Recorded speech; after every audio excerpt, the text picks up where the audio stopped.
Big TV భక్తి సమాచారం WhatsApp ఛానల్లో జాయిన్ అవ్వండి. అన్ని విశేషాలు ఎప్పటికప్పుడు తెలుసుకోండి. 5వ రోజు ముఖ్యంగా అమ్మవారిని ఏ విధంగా పూజించాలి అండ్ ఏ కలర్ శారీ అన్నది ఇచ్చుకుంటే చాలా మంచిది. అండ్ ముఖ్యంగా వచ్చిన ఉంటారు కదా మామూలుగా పెద్దలు కావచ్చు, ముత్తైదులు కావచ్చు, వాళ్ళకి ఏ విధంగా ఇస్తే బాగుంటుంది అంటారు? ఖచ్చితంగా ఈ రోజు అందరికి ఇష్టమైన రోజు 5వ రోజు మహాలక్ష్మి రోజు అనమాట. మహాలక్ష్మి అమ్మవారి రోజు అందరికి ఇష్టమైంది కదా. మహాలక్ష్మి అంటే ఏం చేస్తారంటే ఎవరు కూడా నాకు సంబంధం లేదు, నాకు కావాల్సిన డబ్బు అంటారు. అవును, లక్ష్మీదేవి అంటే డబ్బు అనుకుంటారు అందరూ. కానీ ఆ డబ్బు అంటే లక్ష్మీదేవి కాదు. లక్ష్మీదేవి అంటే పేరు మాత్రమే. అందరూ అనుకుంటారు ఆవిడ వస్తే చాలు, ఇంకేం మా ఇంట్లో అష్టైశ్వర్యాలు తొలతూగుతాయి అనుకుంటారు. అష్టైశ్వర్యాలకి కాపలా ఉంటుంది ఆవిడ, తొలతూగదు. ఆవిడ వస్తూ డబ్బు తీసుకురాదు. మన ఇంట్లో అష్టైశ్వర్యాలు తొలతూగాలంటే కొన్ని కార్యక్రమాలు చేసుకోవాలి. అది ఏంటంటే ఇంట్లో కీచులు ఆడుకోకూడదు, గొడవ ఆడుకోకూడదు, అట్లానే ఇంట్లో గొడవలు ఆడుకోకూడదు, అలానే సౌండ్లు రాకూడదు. అంతా కూడా డీసెంట్గా ఉండాలి. ఉదయాన్నే బ్రాహ్మీ ముహూర్తంలో లేచేసి స్నానం ఆచరణ చేసేసి ఇంటి మొత్తాన్ని శుద్ధి చేసుకొని అక్కడ బూజు ఉంది, ఇక్కడ మట్టి ఉంది, ఇక్కడ చెత్త ఉంది కాదు, శుభ్రంగా ఉంచుకొని మనము ముగ్గు వేసుకోవాలి. నాము అంటారు, నాము రాయి ఉంటుంది. నాము కానీ మనకి లేకపోతే ముగ్గు పిండి ఉంటుంది, ముగ్గు పిండి కానీ దాంతో ఇంటి ముందు ముగ్గు వేసుకొని ఒక 5 కలర్లు ముగ్గులు వేసుకొని ఆ గొబ్బెమ్మను పెట్టుకోవాలి. గొబ్బెమ్మను పెట్టుకుంటే ఆ గొబ్బెమ్మ మీద పైసరిపాకు కాకుండా పువ్వులు, గొబ్బెమ్మ మీద పువ్వులు పెట్టుకోవాలి. అలాగా అలంకరణ చేసుకోవాలి. ఇంటి మొత్తానికి సింహద్వారానికి అలంకరణ చేసుకోవాలి. మామిడి తోరణాలు కట్టుకోవాలి, ఆ తోరణపాకులను కట్టుకోవాలి. ఇలాగ అలంకరణ చేసుకుని ధూపం వేసుకోవాలి. ధూప ద్వైపో నైవేద్యం పెట్టుకుంటేనే అమ్మవారు ఆచరణ అవుతారు అనమాట. అమ్మవారు ఒక్కరే రారు. అమ్మవారు వస్తూ వినాయక స్వామివారిని, కుబేర స్వామివారిని తీసుకొని వస్తారు. ఒక్కరు ఎప్పుడు ఎక్కడికి రారు. మీరు బంగారం ఒంటి నిండి వేసుకుని ఒక్కరు వెళ్ళిపోతారా? అందుకని అమ్మవారికి తోడుగా ఒక వినాయక స్వామివారు, కుబేర స్వామివారు వస్తారు.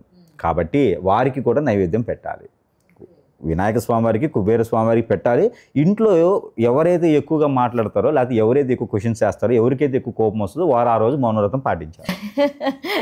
ఓకే, అరే సైలెంట్గా ఉండడానికి అంతే. లేదు ఆవిడొక్కళ్ళని వదిలించి అందరూ మౌనవ్రతం పాటించాలి. ఆ ఇంట్లో అస్సలు కీచులు ఆడుకోవడం కానీ, గొడవ ఆడుకోవడం కానీ, అన్నం తినేటప్పుడు మెతుకులు కింద పడటం కానీ అలాంటివి ఏమీ చేయకూడదు ఆ రోజున. అలానే మా అన్నం తినేటప్పుడు కూడా మంచిగా చాప మీద కూర్చొని పీటేసుకొని కూర్చొని అన్నం తినాలి. ఆ కంచాల్లో తినకుండా మోదుగాకులు కానీ లేదా మనకి బాదం ఆకులు కానీ లేదా అరటి ఆకుల్లో కానీ అన్నం భుజించాలి. నేల పడక చేయాలి. ఆ రోజు చాలా శాకాహారిగా ఉండాలి. ఈ నవరాత్రులు అన్నీ కూడా శాకాహారిగా చేయాలి. ఆ లక్ష్మీ అమ్మవారి రోజు మాత్రం చాలా పవిత్రంగా ఉంటే మాత్రమే ఆ లక్ష్మీ అమ్మవారు వినాయక స్వామి వారితో మన ఇంట్లో కొలువు తీరుతారు. ఓకే, ప్రతి ఇంట్లో పూజలు చేసాం, మరి మా ఇంట్లో చేసామంటే రీల్స్ కోసం చేయకూడదు. అది రీల్స్ కోసం కాకుండా అది భక్తి భావంతో చేయాలి.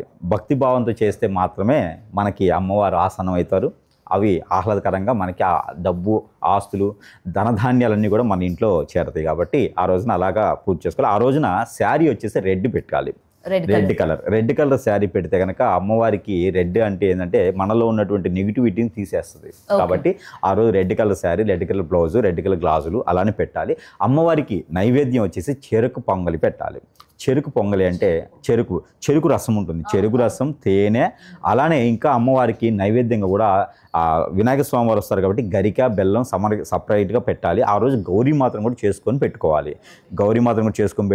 అందరికీ నైవేద్యం సరిపడా పెట్టుకోవాలి. అయితే స్వామికి ఎటువంటి ప్రసాదం పెట్టాలి? ఈ గరిక, బెల్లం సరిపోతుంది, అమ్మవారి నైవేద్యంలోనే సరిపోతుంది. అయితే అమ్మవారికి పెట్టాల్సిన నైవేద్యం అంటే చెరుకు పొంగల్ అని ఉంటుంది. మనకి చెరుకు రసం తీసుకొని తేనె కలుపుకొని బెల్లం వేసినటువంటి పొంగల్ని, బియ్యంతో చేసినటువంటి పొంగల్ని అమ్మవారికి సమర్పించుకోవాలి. ఆ రోజున కట్టె పొంగలి అంటారు. అది కూడా అమ్మవారికి సమర్పించుకుంటే అమ్మవారికి చాలా ఇష్టమైనది కట్టె పొంగలి.